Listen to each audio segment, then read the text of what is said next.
What's up, everybody? We are back. John Delarose here, the leading Hispanic voice in science fiction. And I'm coming at you today with an expose kind of on the publishing industry in general. But I'm going to focus on Alterna Comics, and mainly because Alterna Comics came out over the weekend declaring themselves to be an official part of Comicsgate, a hate movement that is currently just following a few cult personalities on YouTube and spends their days attacking other indie creators like myself on the internet. So Alterna was a company that kind of came out of nowhere in 2018, 2017, when people were looking for alternatives to Marvel and DC. Alterna, captures the name alternative pretty well. And so people flocked to that for a little bit as an industry change. And they put out comics usually bi-monthly. And so you'd get issue number one month, you get issue number 2 months later, issue number 3 months later, et cetera. And then they'd rotate their comics and they'd have about 3 or 4 comics a month. And so I checked them out because I was told that they were kind of apolitical and they're not going to put a lot of the nonsense that we see in current Marvel comics, which, it's unfortunate we don't have more time to focus on those these days, but there's a limited amount we can do over here. And I don't want to give their marketing departments any attention for what they're doing. But what they've done is, replace superheroes with these like social commentaries in their books. It's very boring to read. And most of you know what I'm talking about. Marvel and DC have been in the doghouses for a long time. Well, there's a few books that are exceptions, of course. So I started picking up Alterna because Alterna, promised something a little different. They just promised different books, and they came out with different books. I picked up their entire line. I would do it every month just to support these guys because I really like supporting indies. And even though the quality of their books, I would say, borderlines on amateurish for the most part, there's only a couple really good ones like this Mr. Crypt that you see on here. I still supported them anyway because I was supporting the cause more than anything else. And I'd pick up their books every single month from that point and for a couple of years and was really on board with them up until recently where, I got unfollowed by Peter Samedi, their chief, whoever's in charge over there. And I think really they're the only person working for the company for real. And he did so because he was, following the Ethan Van Sciver cult, and he, has to show his loyalty by not following the wrong indie people. So I got a vibe then that there was a problem going on. I saw that he was doodling pictures of Cyberfrog to sort of virtue signal to that crowd. He definitely was going down the path of trying to find that crowd and get them in, because he sees that there's about 1,500 people in that Comicsgate group who will just throw money at things. And he's hoping to capture a part of that. The reason that happened is if you look at Alterna sales over the last couple of years, which you can do so on comiccron.com, the books started going from selling 2,000 or 3,000 copies each to selling less than 1,000 copies each. So while everybody kind of jumped on board in 2018 looking for an alternative, once the market was kind of flooded with alternative comics to Marvel and DC, they kind of backed away from Alterna Comics. And it's like I said, because most of the books are of kind of a amateurish quality that come out of the company there. There are exceptions, of course, and I pointed one out. And so that's where the company's at right now. They're in dire straits. They've had to abandon some of their distribution plans as the markets kind of collapsed on them a little bit. And that's why they're now out there declaring for Comicsgate formally in hopes that it's going to get that crowd just cultishly buying the books every month. I don't think it's going to work in an instance like this. And I think it's a bad move for them because, most of that crowd doesn't really frequent comic shops, doesn't really, have a habit of buying things monthly. They just support their favorite YouTubers and their YouTubers, get their money periodically. And that's the only way it goes. There's no real trickle down effect that lasts long term for most people. So here it is, and I'll just look up Alterna, just kind of show you where their sales are at. It came out on a Wednesday. It's their most popular book most recently. There's 1,077 sales. Gods and Gears, a little under there. Midnight Mystery, Volume 2, 859. Adventures of Mr. Crypt, 747. This is too bad because this is their best title. That's it. It goes to show that the audience doesn't necessarily latch on to quality. But that's the comic audience for you. So let's look at December a little bit. There's nothing coming up in December. I don't know if they're coming out with books every month now. Alterna, there we are. Voidwalker did okay there. Waves down, came out on a Wednesday, is about similar. Midnight Mystery is about similar. Actual Rogers, not doing so hot. Psycho KO, not doing so hot. And ICYMI, really not doing so hot at 500. All right. So that is where their sales are at, and it's in a dire straits, and that's why they did this. Now, the reason I titled this video the way it is I want to show you the realities of publishing your comics through a publisher and going to a comic shop. This is going to be the same whether it's going to be for Alterna, whether you get picked up by what's that other one, Antarctic Press, whether you get picked up by any of those like small shops where you're going to sell 500 to 1,000 books or whatever. This is going to be your metrics. And I'm going to put this up on screen. All right. So here is my spreadsheet where I'm doing the loose math of Alterna Comics right here, where we're at. And so you got a cost to the customer, which is $1.50 per issue. Retailer price is about 45% of that. Distributor price is about 55% of that. Printing cost is about 25 cents. And so each issue that they sell is only making 16 cents per issue. And this is going to, like I said, this is not unique to Alterna. This is going to be the same case if you're going with a smaller publisher and you're only selling, 1,000 units or whatever it is. So the 50-50, whoops, this should have been 0.5. So after a 50-50 split with the creator, Alterna is taking home 8 cents per issue. You are taking home 8 cents per issue. And this is how it goes. And this is why I call it an exposure scheme. So these people who are with Alterna and who are getting shipped to comic shops would not have this audience otherwise, for sure. They'd maybe be getting, 100 sales, 50 sales from their friends or whatever on Kickstarter. This is very true.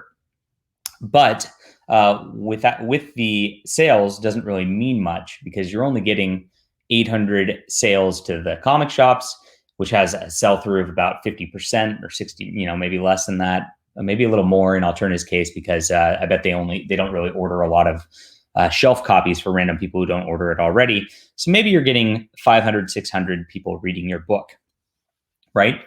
Overall. So that's your exposure. You're getting 500, 600 people overall. And that's what people are going to a press for. A lot of these people either pay their artists or go in collaborations with your artists. If you're collaborating with your artists, it's even worse because then you got to split the 50-50, 50-50, 50-50, 50-50, which means you're only getting 25% there, which means you're getting 4 cents per issue yourself if you're collaborating. But just say you've paid your artist and say you've got a 22-page book and your cost is $75 per page for a line. And say it's 35 per page for colors, and say you letter it yourself to save money. So your total cost is $110 per page. So $110 per page equals this times 22. Call it a cover too, 23.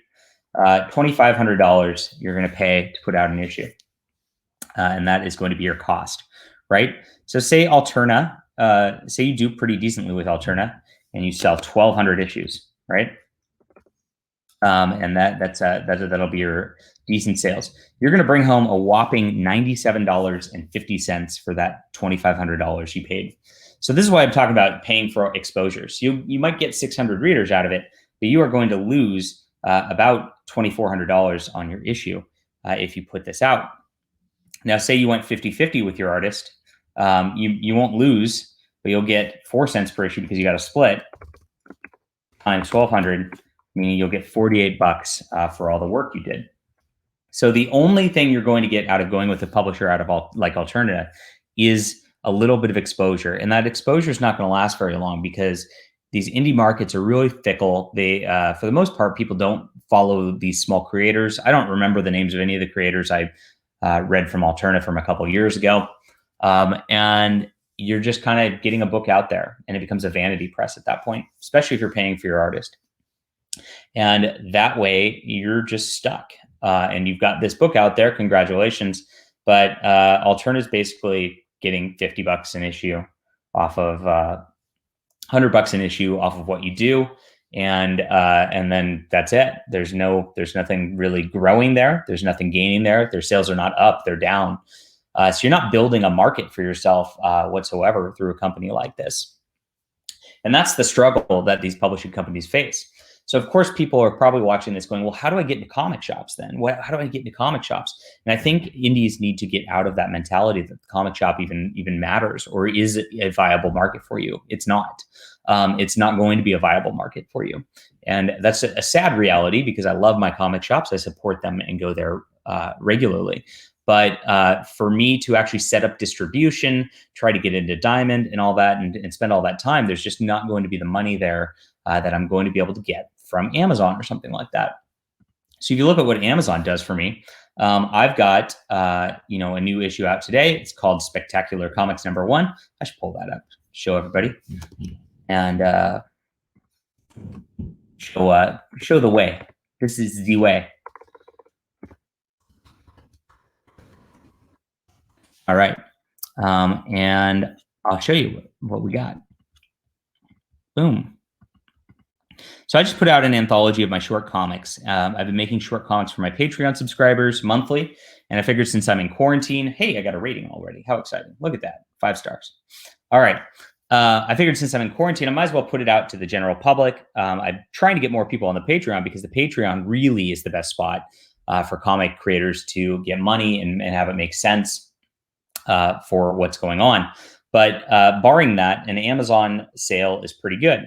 So Amazon takes 30% of what you do, and you can just put it up on Amazon yourself, and you get 70%, and that's it. There's no distributor. There's no nothing. Of course, I'm going to put up a print edition like I do a lot of my comics, and there's going to be a print cost involved in that, and it's going to be more than the 25-cent newsprint that Alterna does because I print it on nice paper and make it a really nice presentation like my novels, but even with that, I always am making at least $1 or $2 per sale for an issue.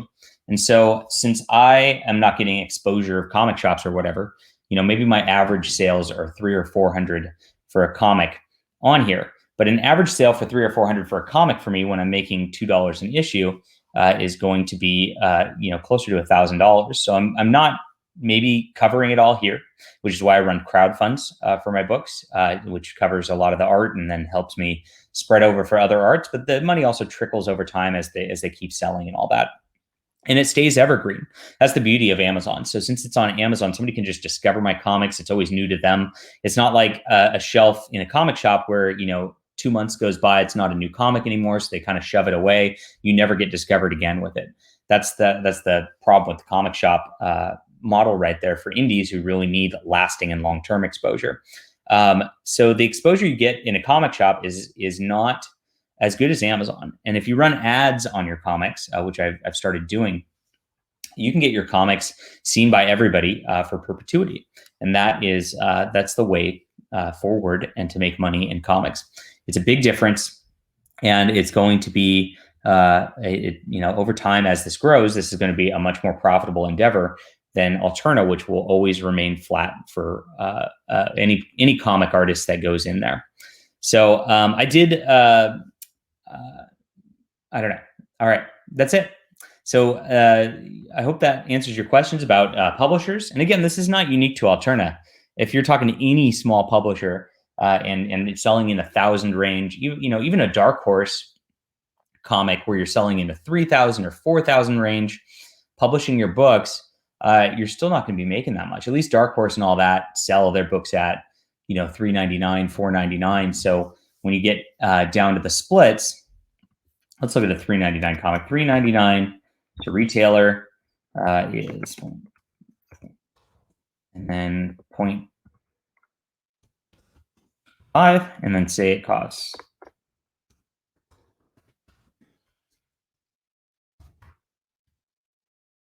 Oops.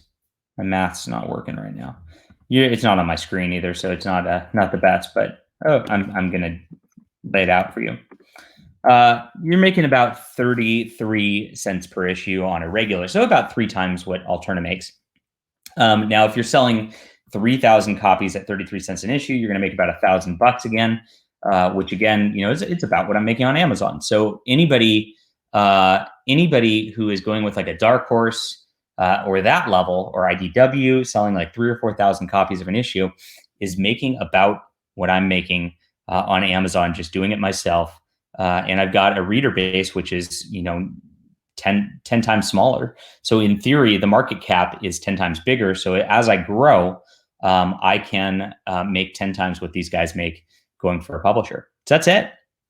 That's pretty simple stuff. And that's why comic shops and these little boutique presses that are publishers are just vanity presses, not actually going to help you very much. I'd recommend going against it and doing something different. Go on Amazon, put your stuff up on Comixology, really work the internet. This is a new era, and I don't know after this virus that there's going to be enough comic shops really left to sustain anything, let alone these C and D tier publishers that they kind of buy and put off on the racks to the side.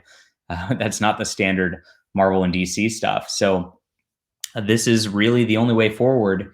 If you want to get in on a business now, I'm trying to be ahead of the game, ahead of the curve, change comics, both in the way that I'm doing things and with my the stories, the way that I'm doing things. This is really Spectacular Comics. If you're interested in it, I'll put the link down below. Is a book where it's does the short stories EC comic style, or like the old Tales of Suspense you get from Marvel or something like that. I'm really trying to push back and create a new pulp era in comics where we can have a lot of fun, have a lot of good stories, and try a lot of new things as an artist. And that's what this is all about. So hopefully that's useful to you. I'll talk to you guys soon. I'll see you on the flip side, and hit that like and subscribe button. I'll talk to you guys later.